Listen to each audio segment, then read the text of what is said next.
Well, hello there, Beat Check listeners. I'm your host this week, Shane Dixon Kavanaugh, Portland City Hall reporter, and today I am joined by my newsroom colleague, Noelle Crombie, and we are going to chat a little bit about Measure 110, Oregon's pioneering drug decriminalization law, something that Noelle has been following closely for the last 3 years. And maybe somewhat surprisingly, there's been quite a lot of news surrounding this law just within the last couple of weeks. And Noelle's been sort of staying on top of all of that. So I wanted to, Noelle, first thank you for being on the podcast, and just wanted to open it up to you to have you just sort of walk us through what you've been paying attention to and what you've been writing about. Yeah, thanks for having me.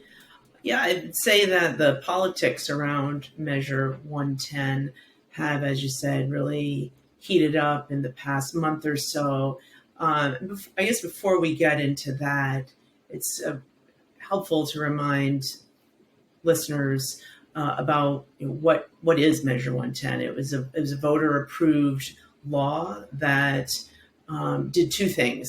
One, decriminalized possession of small amounts of street drugs like heroin and meth, making possession of those drugs not a crime but a violation, and putting that on par with basically a traffic ticket. The idea there would be to then these folks would stay out of the criminal justice system and be routed to treatment services and supports to help them recover. That is the part of the law that gets the most attention and is the most controversial part of this policy. The second part, which is also extremely important, is that it funneled hundreds of millions of dollars into treatment infrastructure in Oregon. Oregon has long ranked, posted digital rankings when it comes to access to treatment. And this law envisioned creating a more comprehensive public health approach to addiction. The whole idea behind Measure 110 was to shift our view and approach to drug addiction out of the courts and criminal justice system and into a public health model. And I think that this was an idea that appealed to a lot of Oregonians across the political spectrum to some extent. People could clearly see that cycling people in a jail who were really, their chief problem was drug addiction, was not particularly productive and not a great use of the public's money. And so I think this idea of, treating this more, give folks a citation, keep them out of jail, and then here's a phone number, and then they would be able to be directed to services that the voter was sort of envisioning would exist. But I think what's happened and why we're kind of having the discussions now 3 years in is we had decriminalization took place very quickly after the law was passed, and the implementation of this very complicated new bureaucracy around treatment was very slow to get off the ground. At one point, in that first year, I think we had a story where the people who were trying to help design this referred to this as, chaos. It just didn't have, there didn't seem to be a lot of organization and direction in those early months, and that faltered, and that image has really stayed with the public. That so we've decriminalized. Where are these folks going and getting services? And it turns out that those services have been just starting to get ramped up now statewide. So I wanted to just let readers know what the backdrop of this is. Certainly. And aside from the very rough and rocky rollout, which you just touched on here, I think the other thing that's really led to sort of a shift in perception or support, and we'll get into that in a moment, behind the measure has just been this unanticipated, to some extent, explosion in the use of fentanyl, which back in 2020, when this measure was first passed, certainly was on the streets in Portland and other parts of the state, but not to the degree to which we see it now. And I was wondering if you could talk a little bit about how fentanyl is really kind of reshaping people's, perceptions of just the drug crisis in Oregon or in Portland, and how Measure 110 sort of intersects with that. I think that's had a profound impact on the public's perceptions around Measure 110, particularly in Portland. And you and I have done a lot of reporting on the fentanyl epidemic, particularly downtown. We've both spent time on the streets talking with people who are dependent on fentanyl, and also police officers who are encountering them every day. And I think that kind of open drug use and the difficulty in trying to police that and contain it have contributed to this idea that Measure 110 is to blame for that. I think that the epidemic around fentanyl, I think we can argue about, is Measure 110 to blame for that? Or that just sort of coincided, I think, with the implementation of this new policy. And then when you add in the pandemic and issues around houselessness, you really have this kind of challenging set of factors that people distill down to Measure 110 as being to blame. When I talked with people who do use fentanyl on the streets of Portland, they were pretty clear that, they did feel somewhat emboldened by the fact that there really aren't any consequences. And you can see that play out. If you spend any time with any beat cops downtown, there's really no effort to move if there's a big cluster of people who are using fentanyl together on a very public sidewalk. I was with Portland cops, and as they approach, there's no urgency around that or sense that they need to get moving. And I think when you talk to folks, it's like, well, what can they do other than give us a citation? And so that has definitely played into public perceptions. And a couple of weeks ago now, you had a piece out that really kind of captured a snapshot of public perception around Measure 110. And it really is quite striking, this poll that you wrote about. It's an Emerson College poll. So this is a very reputable and legit, nationally renowned polling firm that was looking into voter perceptions on Measure 110. And again, this was a ballot measure that passed with an overwhelming amount of support back in 2020. But the numbers here that jump out is that at this point, 56% of the voters, Oregon voters who were polled in this survey, said they support a total repeal of Measure 110 now. And 64% said they supported significant changes to the law. Yeah, it was striking. Look. Go ahead. Yeah, talk a little bit about, did those numbers surprise you at this point in time, and what parts of the poll really stood out just beyond the sort of the aggregate numbers that really sort of drove the headlines, at least around the poll? Well, I think that is what stood out to me, though, is just the how radical the buyer's remorse seemed. How it wasn't just a kind of tinkering around the edges. If only we did fix this or this part of Measure 110, voters could then, feel good about it. It was really, as you said, a repeal. And that suggests going back to the system that we had, which was, relying more on courts and jails to help with this issue.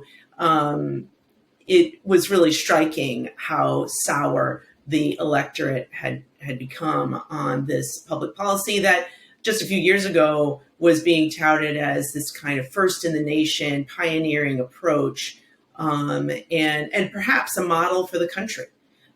This is a model that's based on Portugal, their longstanding decriminalization approach. And here, Oregon had a chance to really stand out. Here would be a state with historically poor access to treatment, perhaps reversing that and really becoming a standout, while voters in 3 years have said, we're done with this experiment, put it back to how it was. Now, certainly supporters and proponents of Measure 110, of which there remain many, one of the arguments that they've put forward, and it's not an unreasonable one, is saying we just need more time to let this new system and law get put into place, and especially to scale up and provide the promised treatment, which is part and parcel with the decriminalization of small amounts of street drugs. And I know that in this article on the poll, and we'll have this posted in the show notes as well, but you had Tara Hurst from the Oregon Health Justice Recovery Alliance, mentioned that to date already, according to them, 8,400 people have received treatment services in Oregon since the creation of Measure 110. But I'm curious, do we have more precise or detailed data on what exactly does treatment services entail here, and beyond just the large number of people receiving treatment services, what else do we know about those figures? Yeah, I was looking at those earlier to prepare for our conversation. I was wondering if the state had more up-to-date figures than December 2022, but those are the latest figures, and it looks like, according to the Oregon Health Authority, which helps to administer and implement this policy, the money has been spent on a wide range of things, which is exactly what how advocates pitch this law to begin with.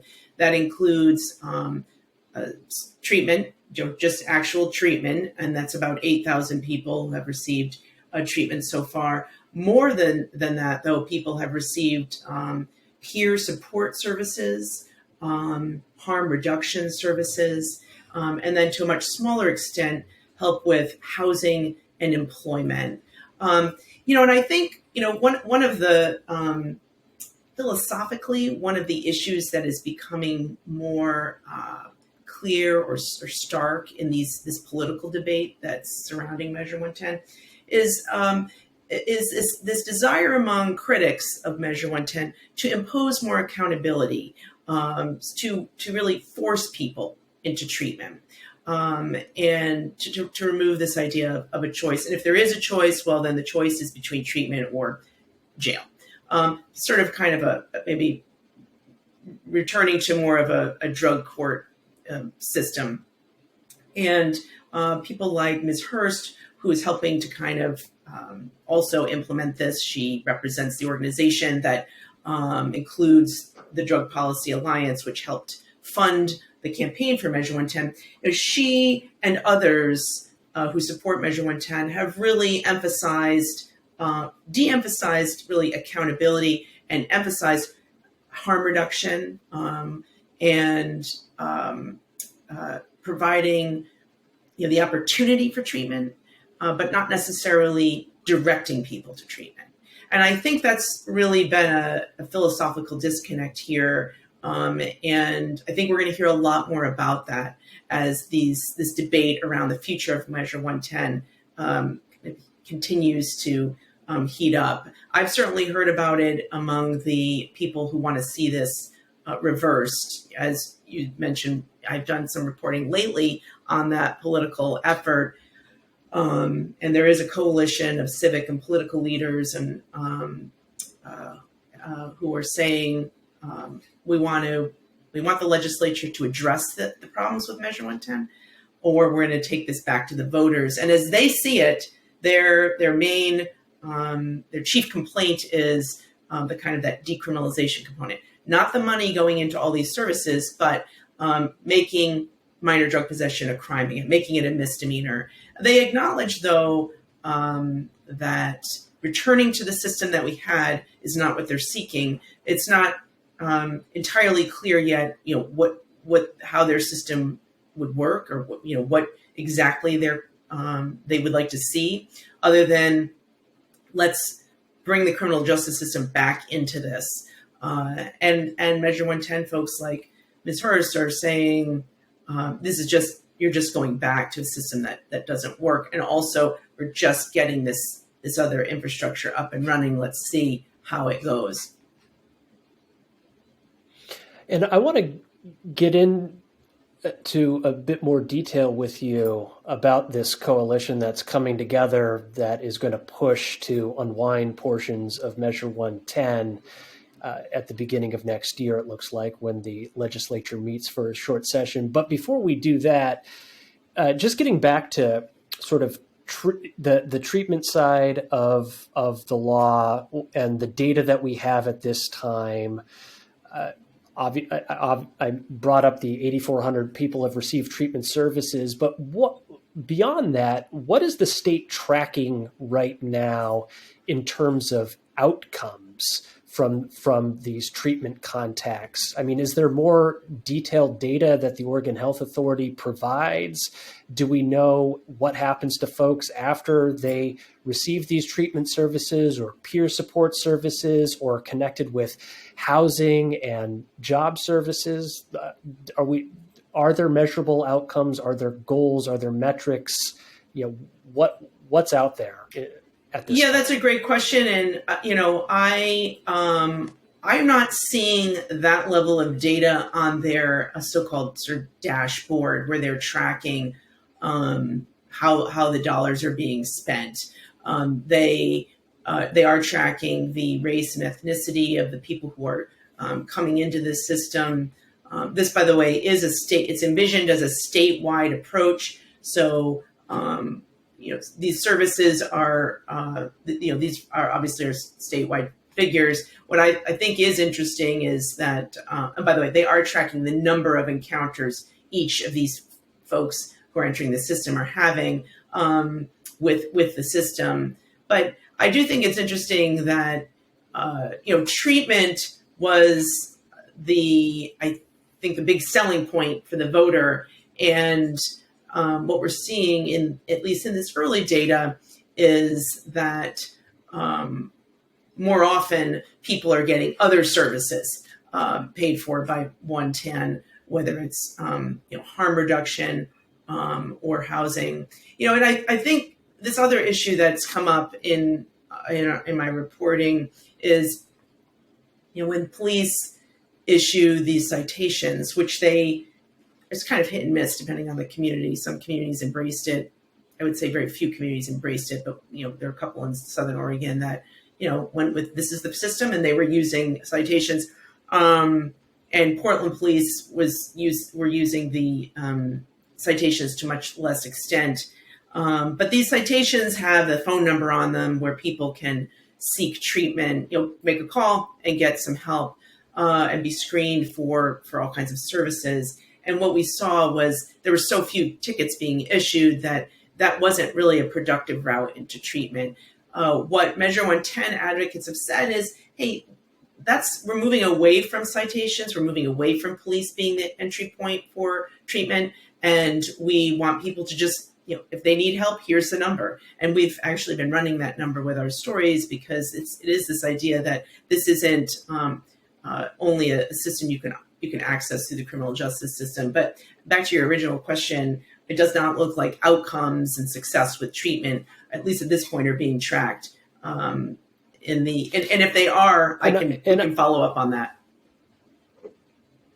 Right. I just know that this is an issue that comes up a lot for me and some of my reporting around homelessness and addiction issues in Portland specifically, and I'm pivoting quickly to just sort of Multnomah County, where we're sort of running into a similar situation. For instance, in the last year, this new behavioral health resource center for folks who are experiencing homelessness or addiction and behavioral health issues. There is a sort of service hub that's in the middle of downtown Portland that a lot of people are currently accessing. And Multnomah County has provided figures and numbers about the number of people who are accessing services at this resource center. However, at this point in time, they have also said and conceded that they have not really come up with a tracking system to find out what the outcome is for individuals who are accessing these resources. And I'm sort of interested to see, at what point and when will the state begin tracking outcomes for the treatment and other services that are being accessed through Measure 110. Because at the end of the day, a lot of the public and voters and residents, they kind of want to see what the results right. And figure out ways to measure the success or failure of the treatment side of things in particular.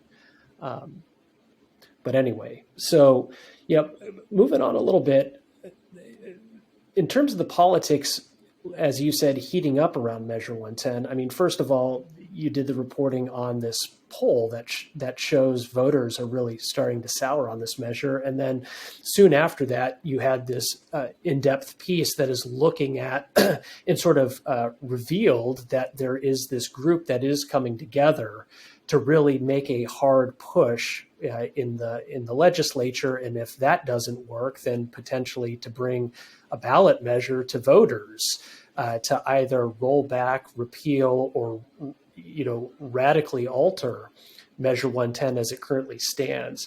But tell us a little bit about who are some of the folks that are involved in this effort. And I'm sure our listeners are going to be familiar with some of the names, but some of them maybe not so much. Yeah, it's a coalition of people that include Max Williams, who was a former Oregon lawmaker, and he was the top administrator of the Department of Corrections and has gone on to be a leader in the community. Washington County District Attorney Kevin Barton is also part of this effort. Dan Levy, who is a longtime political consultant. Paige Richardson, another longtime political consultant.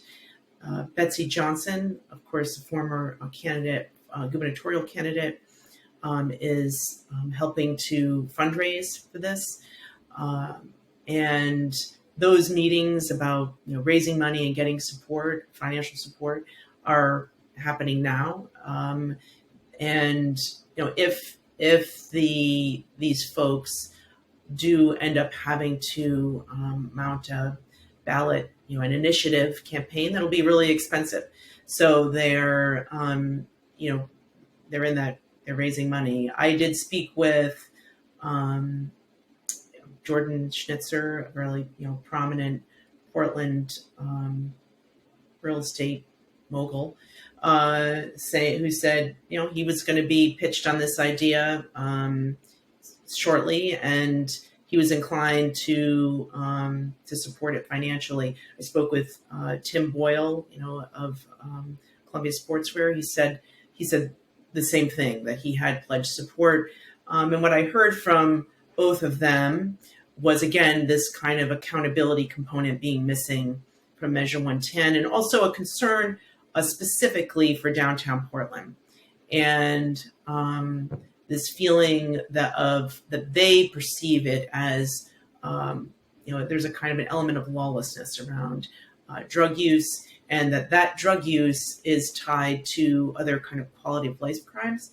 And they wanted to see a firmer hand here guiding people to treatment, and if they opted not to have treatment, then some kind of sanction. I will say that the group that has helped to usher in implementation of Measure 110, Tara Hurst's organization, has pointed out that forced treatment There are powerful anecdotes around success of people in drug courts and people who come clean after being in jail or prison. But anecdotes do not make policy. That studies have shown that forced treatment actually, as a policy, is not a particularly effective one. And so they've really tried to draw attention to that as a counter argument to this group, to this coalition's arguments. And I know that perhaps it is a bit premature, but in terms of making a successful lobbying push, I mean, if there's going to be any substantial changes to the Measure 110 law, you're going to have to convince Oregon lawmakers to enact those changes. And I know that you spoke, I believe, with Portland Rep. Rob Nose, as well as Floyd Przanski, who is the state senator from Eugene, about this push. And I'm just wondering what you can tell us or what your sense is in terms of the potential success of pushing something like this through the legislature next year. Yeah, I would say neither of them were particularly enthusiastic about any kind of repeal. That seemed to be almost a kind of a dead-on arrival idea. A total repeal. This is something that the voters approved, and there's reticence to do a wholesale reversal. Senator Przanski. But really fast, I was just going to ask, but is this coalition that's coming together, are they talking about a wholesale repeal? No, they're not. It sounded, you mentioned earlier. No, they're talking about basically recriminalizing minor possession. But some people might see that as, it's the cornerstone of Measure 110. And it's perhaps an effective repeal. However, I want to be really clear. This coalition has said they want to tweak, not repeal. They want to continue to put money into the treatment element of that policy. They're not talking about withdrawing, changing that funding formula. They're really just focused on decrim. And so when I'm saying repeal, that's what I'm talking about in the context of my conversations with the lawmakers. I don't know that they're interested in recriminalizing minor possession. And I think Senator Przanski made an interesting argument that probably would be persuasive to some of his colleagues, that you're already dealing with a beleaguered criminal justice system, one that is weighed down heavily by a public defense crisis that's particularly pronounced in Multnomah County and Washington County. And by doing this, do you then compound this problem of public defense and clogged courts? And then what's the outcome of that? Just cycling people through jail. So I don't know that. I think both of them said they were, and I did speak with other lawmakers as well who weren't quoted, who, there's an openness. I think there's an acknowledgement that, this policy, we're open to changing it. We're open to some revisions. What those are, though, is really in play.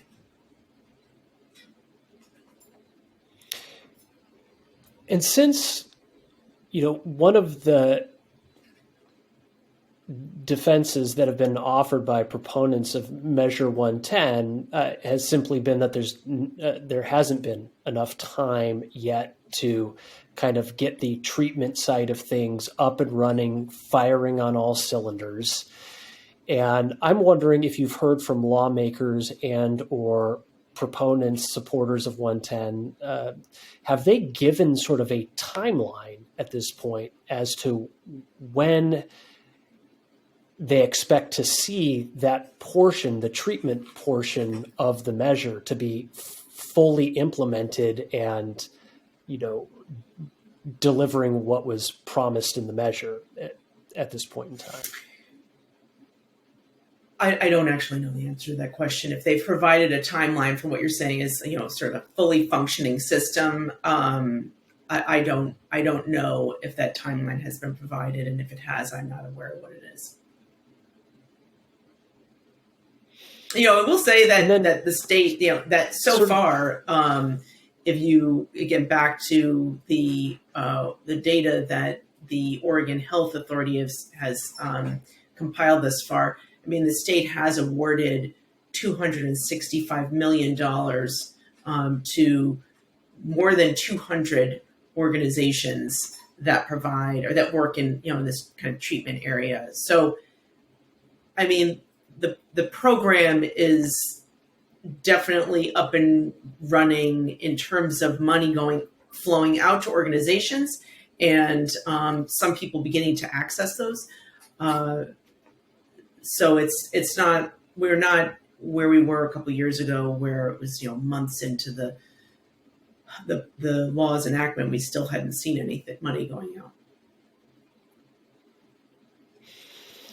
And Noelle, the last thing I wanted to talk with you about with regard to Measure 110 and sort of the third and final story installment that you've put together in recent weeks is that the major financial backers of 110, as you reported earlier this week, are putting together a trip to Portugal and bringing along a whole host of folks from Oregon, including elected officials, law enforcement representatives, treatment and behavioral health workers, and was hoping you could talk a little bit about this trip and what we know about it at this time, and why is this happening now? Yeah, the Oregon Health Justice Recovery Alliance, which is helping to oversee the implementation of the Measure 110. And again, it's a coalition of groups that help to get this law passed, including the New York-based Drug Policy Alliance, which is a national organization that advocates for drug decriminalization, and was a big funder not only of Measure 110, but also of the successful cannabis legalization law in Oregon. This group is organized really a large delegation from Oregon to travel to Portugal to see how Portugal's decriminalization policy works. And it's a pretty big cross-section of people, lawmakers, the Multnomah County chair, the Multnomah County district attorney, some police leaders from Portland and Salem, and then a lot of people who work in substance abuse treatment and harm reduction. And they will be traveling at the end of October, the beginning of November. Some of the expenses for some of these participants are being covered by the Alliance, which has rankled some people who are critics of Measure 110. There are no Measure 110 dollars, no public dollars, being used. No Measure 110 dollars are being used to underwrite these trips, according to the Alliance. And they are taking these folks on what they've described as a fact-finding mission, to meet with the architect of Portugal's policy, to see what a treatment center looks like in the capital, to talk with people who are beneficiaries of the treatment services, and also I think among the things they're doing is also speaking with people who are formerly incarcerated, perhaps for drug crimes, really to get kind of a look at how the policy is playing out there. I did receive a comment from Multnomah County District Attorney Mike Schmidt's office, who said, the DA is going to see what works, what doesn't, and bring some of that back.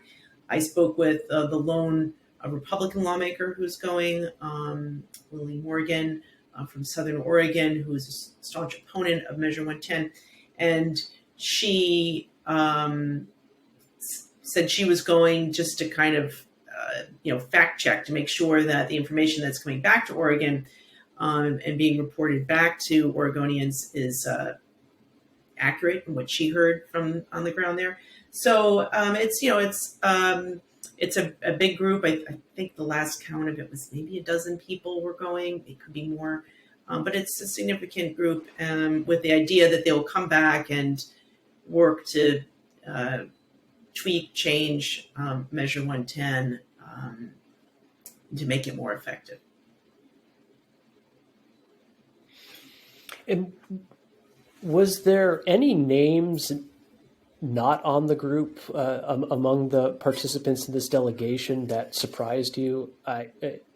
Meaning you thought that it was surprising that an individual wasn't going on this trip, or who would have made sense to go? Or is it sort of a group of individuals who, what am I trying to say? If the group of individuals sort of checks all the boxes in terms of the key stakeholders in sort of the law itself and its implementation? Yeah, I mean, I guess when I look at the list, there aren't a lot of natural critics of the law.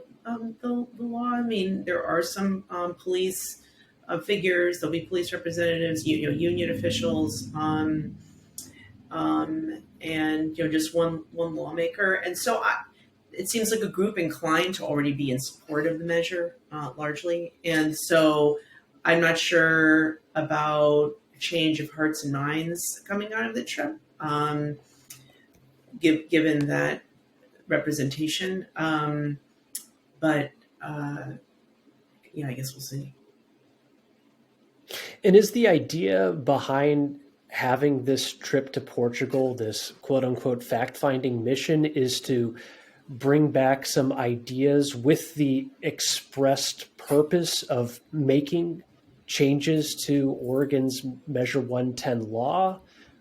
Is that sort of the impetus behind doing this trip right now, or are there other, potential reasons for sort of the timing? I think is the thing that's really caught my attention and interest here. Yeah, I mean, I think you're raising a good point. The timing is, it's interesting because we're 3 years into a policy in Oregon that is, in theory, modeled after Portugal. So this trip may have been better, perhaps taking the trip before the policy was implemented, or maybe when the policy was in the planning stages.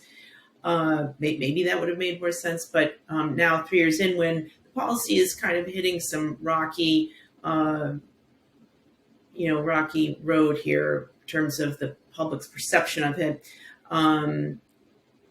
The timing of it is it's just kind of interesting to me in that regard. I don't know that the express purpose is to come back and fix Measure 110, but even people who are supportive of Measure 110, political leaders who are supportive of it, see they're reading the room that the electorate is dissatisfied with how this policy is playing out, and I think there is at least a political awareness that the policy may need to be changed, and so perhaps the trip is a way to see how a well-established program what it can teach Oregon as it's really still in its early stages of this. This is a huge shift philosophically and politically and just bureaucratically, and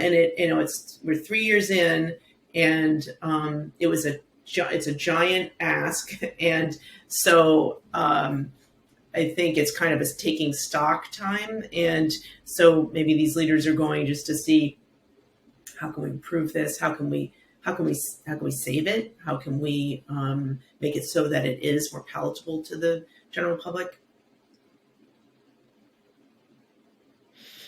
Well, Noelle, I just wanted to say thank you so much for your time today talking about this issue. It's certainly front and center on a lot of readers and voters' minds at the moment, and I know that this is a topic that you and I are going to continue following closely in the weeks and months ahead. So thanks again. Thanks for having me.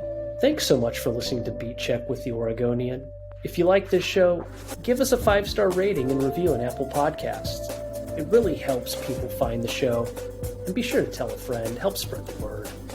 The best way to support our journalism and stories like this one is with a subscription to the Oregonian OregonLive.